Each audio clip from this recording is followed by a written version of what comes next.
Hey, just taking a break from the Major Arcana series to quickly answer a question that was asked on one of the video pages for that series by Does This Make Any Sense? First of all, thanks for all your very nice compliments. But your question, the question basically is, um, he wants to know whether or not it's worth one's time to continue studying the Waite deck if he connects more so with the Tot deck. Um, is there anything that can be gained from continuing to study the Waite? Um, in my opinion, um, I'm in your boat as well, as you know, I'm sure, from my previous videos. Uh, the Waite deck and I don't get along um, in the way that it does with most people. I mean, that's the general appeal of the Waite deck, of course, is that it, sorry, I know I'm in bed, kind of tacky, but hey, I wanted to get at this question because it's a good one. Um, I know that's the appeal of that deck is that it's very easy for people to use, and it's just user friendly in general.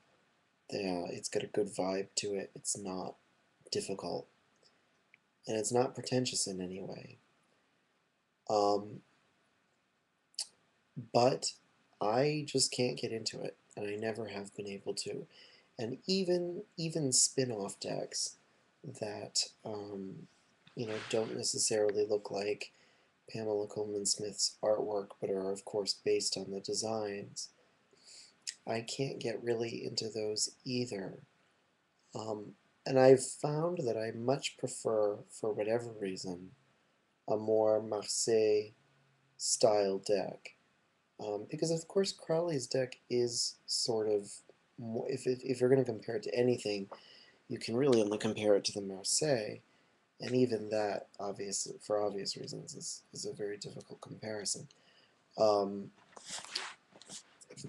excuse me, but as far as studying the Waite deck is concerned, I think it's funny and it's always amusing to me how both decks, the Waite and the Crowley, even though they are both essentially based on Golden Dawn systems, they could not be any more different. And I think the major difference, from, in my opinion, besides the obvious differences in the trumps, is really in the minor arcana. I think Crowley approaches the minors in an entirely different way. Because for Waite, the minors really didn't have much significance. He was kind of bored by them, I think. And he didn't really, when he writes about them in a way that's very nonchalant. Like, they just don't have that much significance for him. Whereas Crowley was using them as a way of representing um, energies on the Tree of Life that crystallize in certain situations. So I think one is very much a Kabbalistic mnemonic device, and the other is not so much. I think the Waite deck being the latter, the Waite deck is based on Kabbalistic principles, but it's almost as if Waite didn't intend his deck to really be used as a Kabbalistic device. I think, people get very misled by Waite's writings. I think that Waite presents his deck in a way, and based on his background and some of the images, I think he presents his deck in a way that makes one want to think that it is very much like the Golden Dawn system or is based on it. But I really don't think that that's what he was trying to do. if you read the Pictorial Key of the Tarot, which is the book he wrote for that deck, you don't get the sense that even though he considers his deck the rectified tarot, you don't get the sense that he's really conforming to much of a system. Because I think for Waite, the deck was meant to be more for general consumerism and for general use. I mean, I don't think this means that Waite expected it to become the mass producing thing that it is today.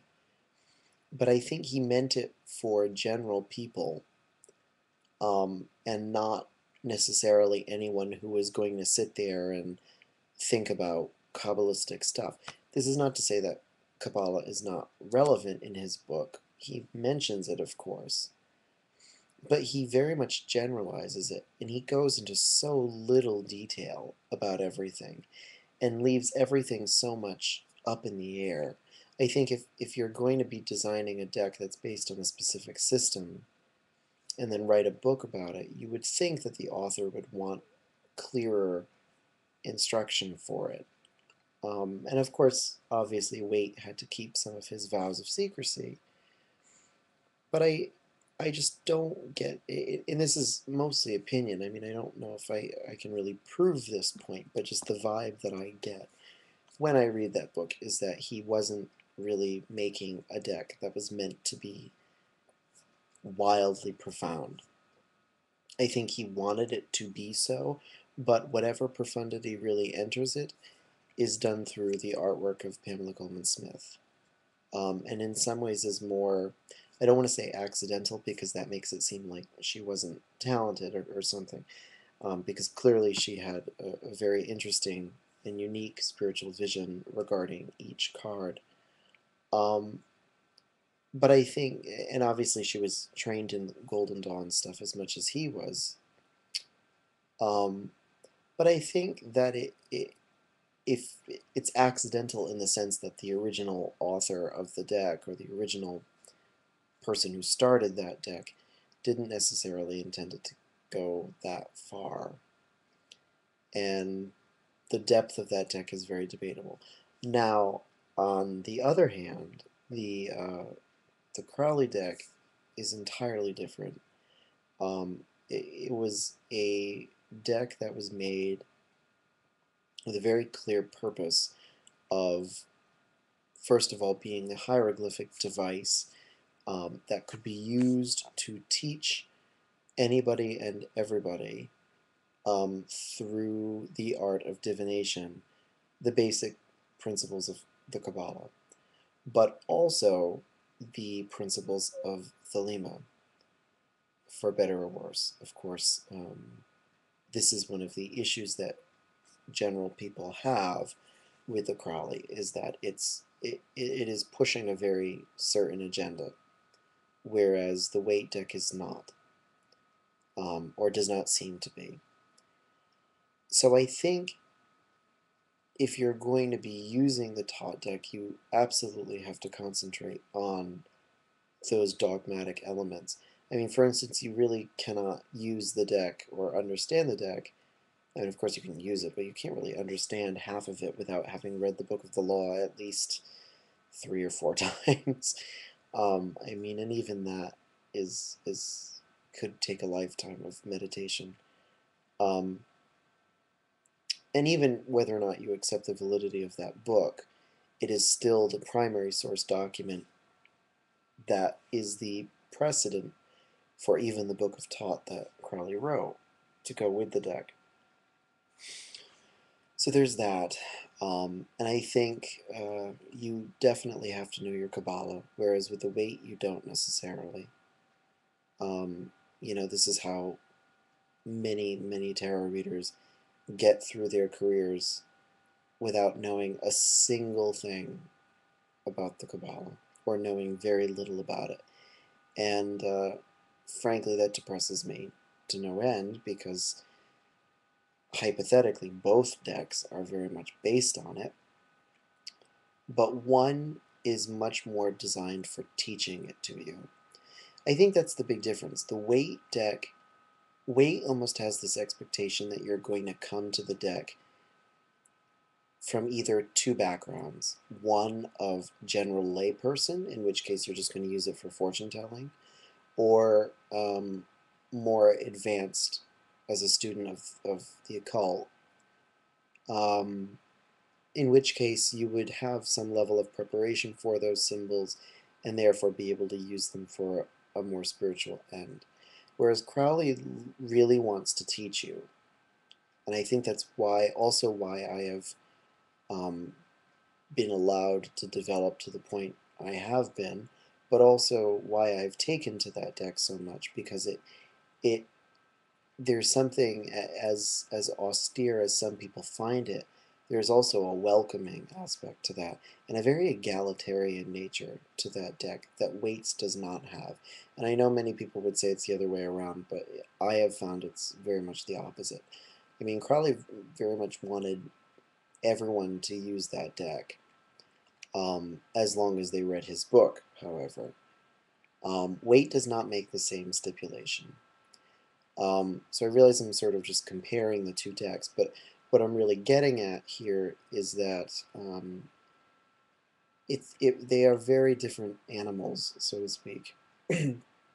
And so I do sometimes feel like it is a waste of time to work with the Waite or to study the Waite, if really what you're more attached to is the Crowley.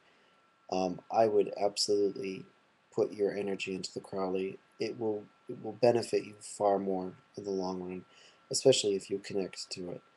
I mean, in some ways, you could abandon the Waite entirely. I mean, that's more or less what I've done. I use it every now and then, and I mean, I'm reading 78 Degrees of Wisdom now for kicks mostly, because, it's not like Rachel Pollack is saying anything in her book that I don't already know through experience with the Crowley. So, in some ways, you learn far more from the Crowley than the Waite is ever going to teach you. And it's basically just because of the way that it forces you to look at things in a totally different way. It forces you to do research that you don't have to do with the Waite.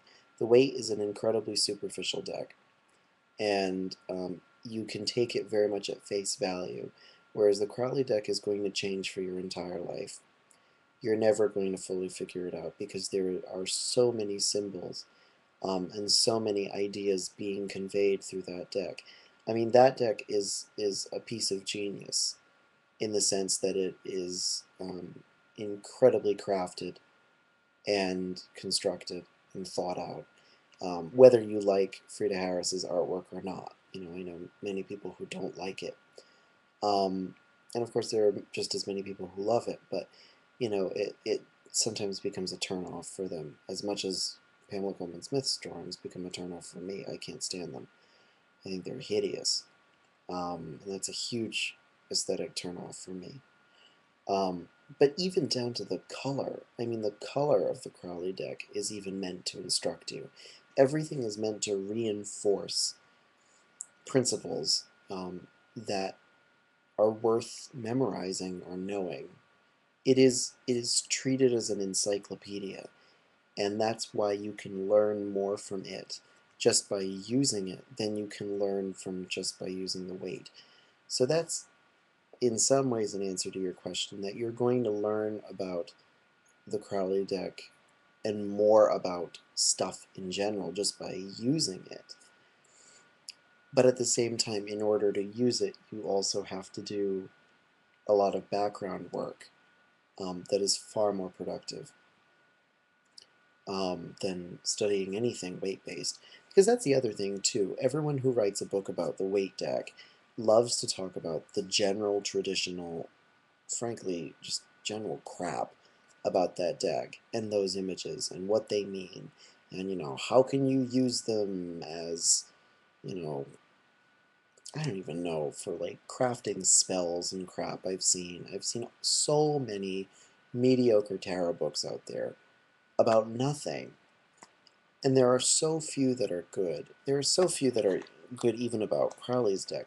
but the few that exist at least attempt to give a sound Kabbalistic and philosophical understanding of those cards.